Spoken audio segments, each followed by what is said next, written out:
आज हम आपको ले चलते हैं एक ऐसी बस के सफर पर जिसे सुनकर आपके रोंगटे खड़े हो जाएंगे।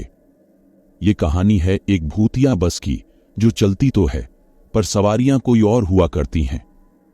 बारिश की एक अंधेरी रात, घना कोहरा चारों तरफ फैला हुआ था। सड़कें सुनसान थीं, मानो वक्त ठहर सा गया हो।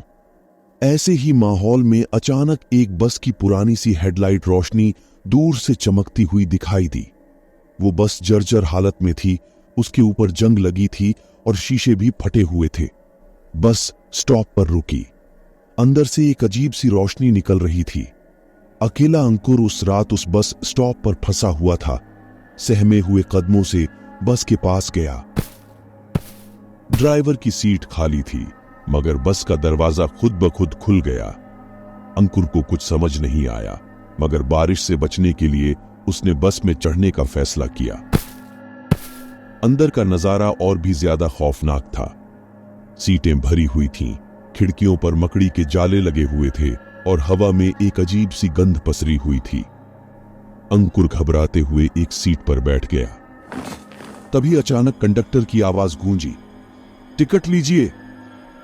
अंकुर घबराकर उठा और चारों तरफ देखा। कंडक्टर कहीं नहीं था, मगर उसकी आवाज साफ साफ सुनाई दे रही थी। अचानक अंकुर की जेब में पुराना सा सिक्का टकराया।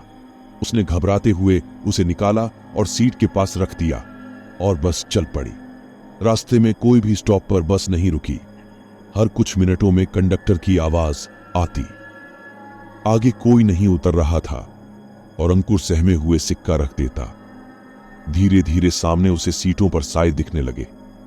वो साए हिल रहे थे, मानो कोई अदृश्य सवारियां बैठी हों। अचानक अंकुर को एक औरत का रोना सुनाई दिया। वो रोना बिलखते हुए करीब आता जा रहा था। अंकुर ने देखा, उसके सामने वाली सीट पर एक सफेद साया बैठा हुआ था और उसी से वो आवाज आ रही थी। अचानक उस साए ने अपने सिर को घुमाया। अंकुर चीख रहा था, पर उसकी आवाज थम चुकी थी। बस का माहौल और भी सन्नाटे में डूब गया। उसने आंखें खोलने की कोशिश की, मगर पलकें मानो सील हो गई थी। एक ठंडी हवा का झोंका उसकी गर्दन से टकराया। वो चीखना चाहता था, मदद के लिए पुकारना चाहता था, मगर उसकी आवाज कहीं खो सी गई थी। कुछ देर बाद उसे लगा जैसे कोई उसके कंधे पर हाथ रख रहा है। वो डरा। उसने पूरे जोर से झटका मारने की कोशिश की, मगर उसका शरीर मानो जम गया था। एक कांपती हुई बूढ़ी सी आवाज ने उसके कान में फुसफुसाया, बेटा डरो मत, हम तुम्हें कोई नुकसान नहीं पहुंचाएंगे। अंकुर ने हिम्मत जुटाकर पूछा, आप कौन हैं? ये क्या हो रहा है? आवाज फिर बोली, हम इस बस के यात्री हैं।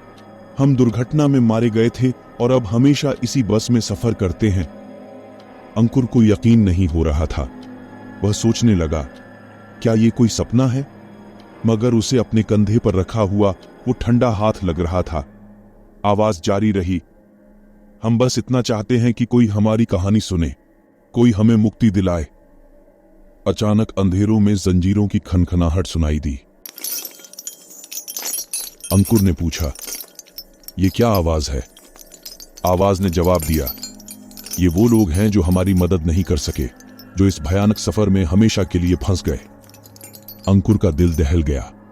उसने पूछा, मैं आपकी कैसे मदद कर सकता हूं? आवाज बोली, हमारे गांव के पास एक मंदिर है। वहां एक पीपल का पेड़ है जिसके नीचे हमारी मुक्ति का रास्ता छुपा हुआ है। अगर तुम उसे ढूंढकर हमें बताओ तो शायद हम सबको शांति मिल सके। अंकुर को पता नहीं था कि वो उन पर भरोसा करे या नहीं, मगर उस हालत में उसके पास कोई और चारा नहीं था। उसने सहमति जताई। बस की रफ्तार अचानक तेज हो गई। वो घने जंगलों के बीच से गुजर रही थी। हवा में ठंडी सी लहर दौड़ गई। अचानक बस एक झटके से रुकी। वो आवाज बोली, हमारा गांव आ गया, जल्दी करो वरना। अंकुर ने बाहर झांका। गांव सुनसान था, सड़कें उजाड़ थीं। बस के अंदर से चीख पुकार की आवाजें आने लगीं। उसे पता चल गया था कि अगर वो जल्दी नहीं करेगा तो उसी भयानक सफर में हमेशा के लिए फंस जाएगा। डर और हिम्मत के बीच एक तरफ उसे यकीन नहीं हो रहा था कि जो कुछ हो रहा है वह सच है या कुछ और। वहीं दूसरी तरफ बस के अंदर से आती हुई चीखें और उसके कंधे पर महसूस हो रही ठंडी हवा उसे बता रही थी कि यह कोई सपना नहीं है। बस का दरवाजा खुद ब खुद खुल गया। अंकुर संकोच करते हुए नीचे उतरा। सुनसान गांव में दूर से एक मंदिर की घंटी की आवाज गूंज रही थी।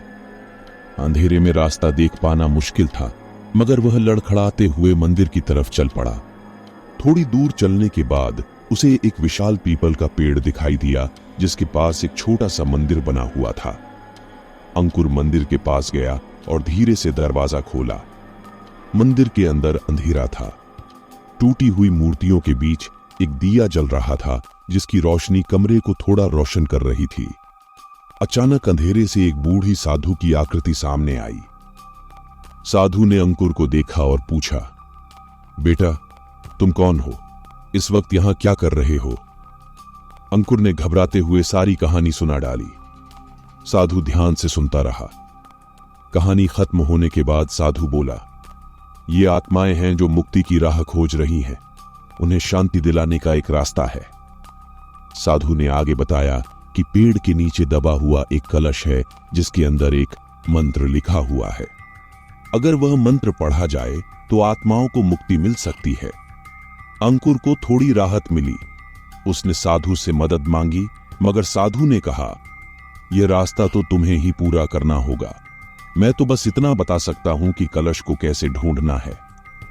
साधु ने अंकुर को पेड़ के चारों तरफ खुदाई करने का तरीका बताया। अंकुर बिना समय गवाए खुदाई शुरू कर दी।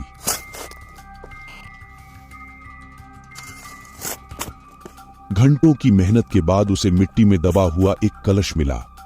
कलश को साफ करके खोलते ही उसमें से एक चमक निकली। साथ ही एक पुरानी भाषा में लिखा हुआ मंत्र भी सामने आया। अंकुर मंत्र पढ़ने लगा। जैसे जैसे वो मंत्र पढ़ता गया, हवा में एक सकारात्मक ऊर्जा का संचार होने लगा। बस के अंदर से चीखें कम होने लगीं। उनकी जगह अब शांति का माहौल बन रहा था। आखिर में जब पूरा मंत्र पढ़ा गया तो अचानक तेज रोशनी हुई। पेड़ के आसपास एक सन्नाटा छा गया। अंकुर ने फिर ऊपर देखा। चारों तरफ सब कुछ सामान्य था। मंदिर गायब हो चुका था और बस भी वहां नहीं थी। सुबह की हल्की रोशनी महसूस हो रही थी। अंकुर को यकीन नहीं हो रहा था कि जो कुछ हुआ वह सच था या सपना। उसके हाथ में कलश था और उसे ऐसा लग रहा था कि उसने वाकई में उन आत्माओं को मुक्ति दिलाई है। अंकुर धीरे धीरे वहां से चल पड़ा। उसके मन में कई सवाल थे, जिनका जवाब शायद कभी नहीं मिलेगा, मगर एक बात साफ थी, उसने उस रात कुछ असाधारण अनुभव किया था जो उसने पहले कभी नहीं किया था।